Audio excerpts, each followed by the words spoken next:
প্রায় হয়ে এসছে দেশি চিকেন রসুন পাতা দিয়ে কষা।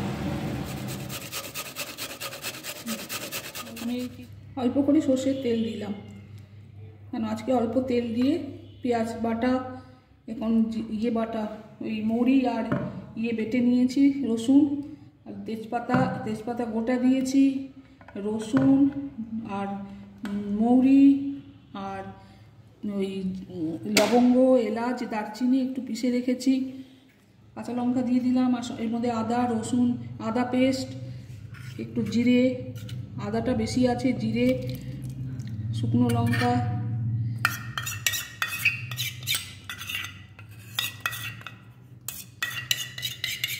আজকে রসুন পাতা দিয়ে মাংস করছি।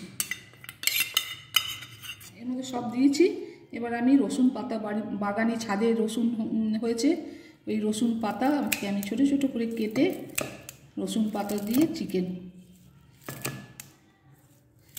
ছোটো ছোটো করে কেটে দিচ্ছি। স্বাদ মতো নুন,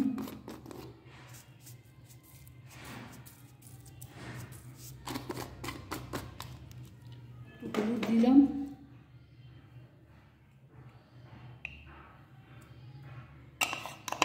এবার আমি এর মধ্যে চিনির বদলে গুড় দিলাম।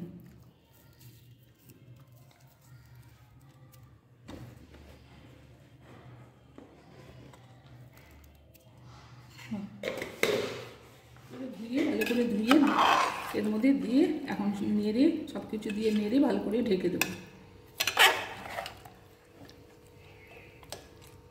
তারপরে আমি এই যে রসুন একটা বেটে রেখেছি, রসুন আর সামান্য 2-4 কোয়া রসুন আর দারচিনি এলাচ বেটে রেখেছি, একটু ফুটলে ওটা আর টমেটো পিউরি দিয়ে দেবো, বাড়িতে বানানো টমেটো পিউরি আমি দিয়ে দেবো। আমি সবসময় হেলদি খাবারের দিকে নজর রাখি, তেল কম দিয়ে।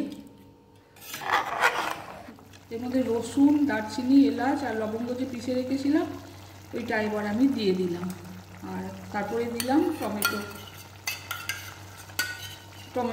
পিউরি, টমেটো সস আর কি, বাড়িতে বানানো টমেটো সস, ওটা আমি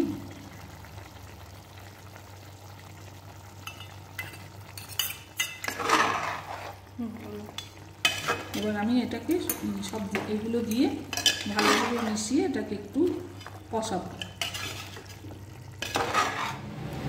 আমার প্রায় হয়ে এসছে দেশি চিকেন রসুন পাতা দিয়ে কষা।